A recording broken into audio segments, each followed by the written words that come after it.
प्रदेश जनपद मुरादाबाद में थाना कुदरकी क्षेत्र के गैंगरेप के आरोपी अब्दुल्ला पठान अब्दुल मलिक और एक अन्य आरोपी पर कार्रवाई के लिए उसका दवाखाना सील करने के लिए तथा 7 माह का गर्भ गिराने वाले डॉक्टर अभिषेक मित्तल का हॉस्पिटल सील कराने तथा उस पर कार्रवाई की मांग को लेकर सुबह से ही अपना दल कमेरावादी के पदाधिकारी और कार्यकर्ता पीड़िता के साथ एसएसपी कार्यालय के सामने अनिश्चितकालीन धरने पर बैठ गए थे, जिस पर प्रार्थना का कहना है कि उसने कई बार अधिकारियों को प्रार्थना पत्र दिए हैं पर उसकी कोई कार्रवाई नहीं होती है।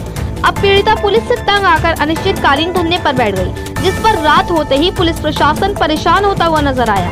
पुलिस प्रशासन के छूटे पसीने, तुरंत ही थाना कुदरकी की पुलिस फोर्स, वहीं एसपी देहात और सीओ साहब एसएसपी कार्यालय के सामने बैठे अपना दल कमेरावादी के पदाधिकारी और कार्यकर्ताओं के साथ बैठी पीड़िता के पास पहुँचे। वहीं पीड़िता से अधिकारियों ने वार्ता की, जिस पर पीड़िता की अधिकारियों से थोड़ी नोकझोंक भी हुई।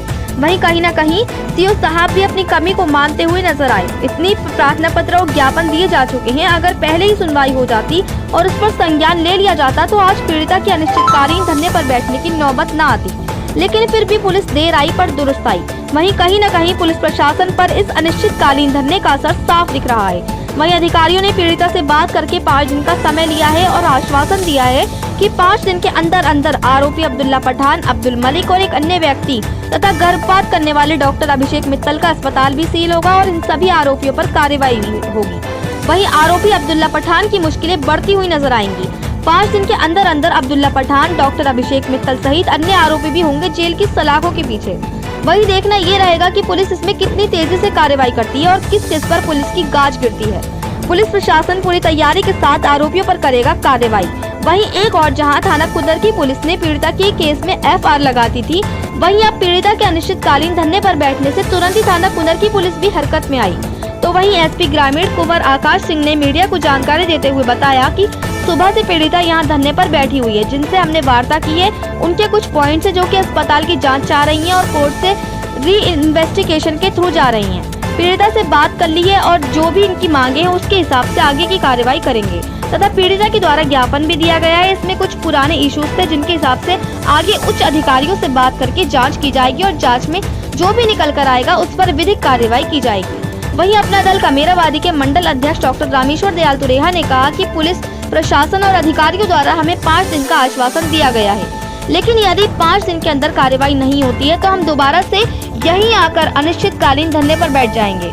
इसमें पुलिस प्रशासन में कमियां थी। जो तत्कालीन एसएचओ थे और जो तत्कालीन विवेचक थे, उन्होंने गलत एफआईआर लगाई थी और तथ्य छुपाकर रखे थे, जिस पर कोर्ट से वापस होने पर हम उन पर भी कार्रवाई की मांग करेंगे।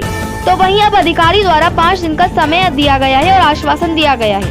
अब देखना ये होगा कि इन 5 दिनों में पुलिस प्रशासन दोनों हॉस्पिटल सीज करती है और सभी आरोपियों पर कार्रवाई करती है या फिर पीड़िता ऐसे ही भटकेगी। मुरादाबाद से परवेज अंसारी की रिपोर्ट। मैं कर रहा हूँ, मैं मार्क कर दूंगा, नगर मजिस्ट्रेट से ऊपर हूँ मैं।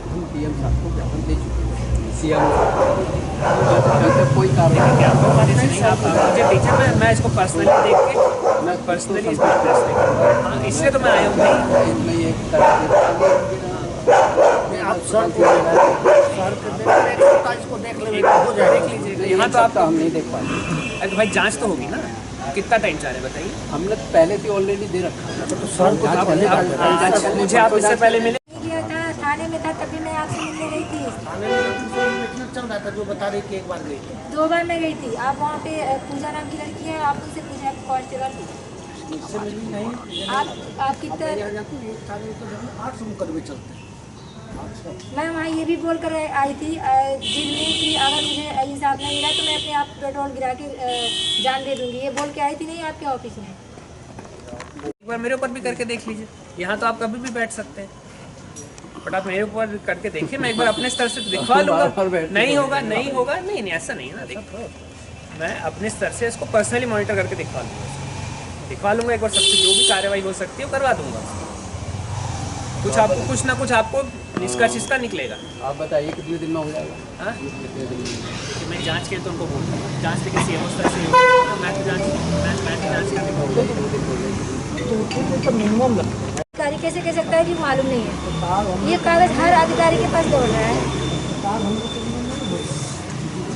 मामला आया जो आपके मामला तो वो तो कर सकते हैं ना। बताइए ना, दे रखे वहाँ से आएगी जो कोर्ट में चली गई है वो तो आ जाएगी। तो करवाएगी, लेकिन आपने कहा कि अभिषेक मित्तल उसकी है, उसके लिए शर्त है सर कर।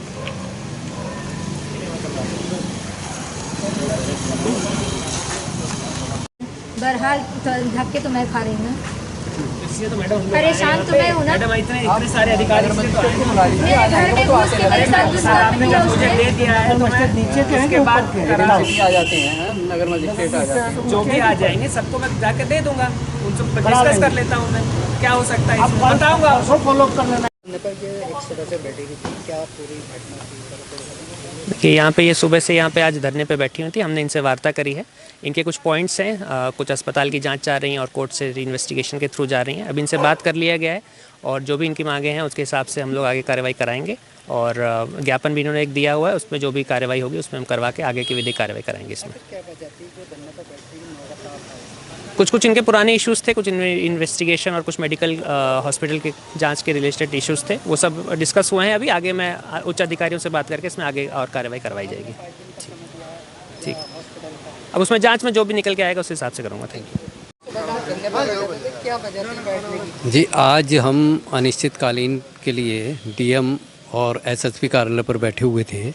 ज्ञात हो कि थाना कुंदरकी अंतर्गत कस्बा कुंदरकी में अब्दुल्ला पठान नाम का व्यक्ति अवैध दवाखाना चलाता है। वो पुलिस वर्दी में रील बनाता है, अवैध तमंचे में रील बनाता है और पुलिस के साथ कई बार उसने मारपिटाई भी की है।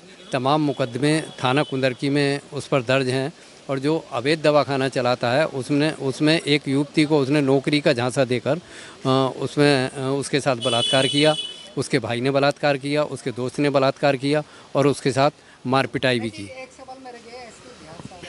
जी जी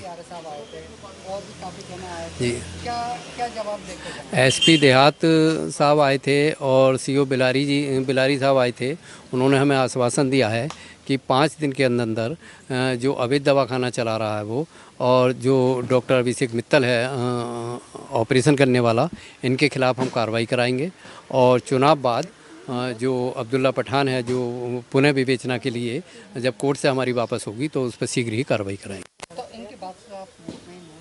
इनकी बात से हम देखते हैं, 5 दिन का इन्होंने समय दिया है। अगर 5 दिन बाद कार्रवाई नहीं होती है तो हम फिर यहीं आकर बैठ जाएंगे। तो इस समय आप धरना खत्म कर रहे हैं? हाँ, अब हम धरना समाप्त करते हैं और अगर कार्रवाई नहीं हुई इसके दोनों अवैध अस्पतालों पर तो हम 5 दिन बाद फिर यहीं आकर बैठ जाएंगे। तो कहीं ना कहीं कमियाँ थी? हाँ, पुलिस प्रशासन में कमियाँ थी। जो तत्कालीन एसओ थे और जो तत्कालीन विवेचक थे उन्होंने गलत एफआईआर लगाई थी, तथ्य छिपाकर एफआईआर लगाई थी। कोर्ट से वापस होने पर हम उनके खिलाफ़ भी कार्रवाई की मांग करेंगे और आज भी हमने उनके खिलाफ़ कार्रवाई की मांग की है। जो भी इसमें दोषी हैं, चाहे हमें हाई कोर्ट जाना पड़े। ज्ञापन भी दिया, एडीजी साहब के बाद डीएम साहब के बाद सारे प्रशासन का आपने चक्कर लगाए, फिर भी चाहे हमें न्याय नहीं मिल पाया, आखिर में आपने धरना का सहारा लिया था। देखिए, हमसे ज़्यादा आप लोग जानते हैं, आप मीडिया में हैं, आप देख रहे हैं सेटिंग गेटिंग का खेल चलता है। गरीब की कहीं सुनवाई नहीं होती है, यही कारण है पीड़िता की सुनवाई नहीं हो पा रही थी और आज हमें धरने पर बैठना पड़ा। और ऐसा नहीं है, गरीब भी होगा तो उस पर भी कार्रवाई होगी अगर आदमी मन में ठान ले। अगर हमारी जैसे कार्रवाई नहीं होती है तो हम हाई कोर्ट भी जाएंगे, सुप्रीम कोर्ट भी जाएंगे और हम हर हालत में पीड़िता को न्याय दिलाकर ही दम लेंगे।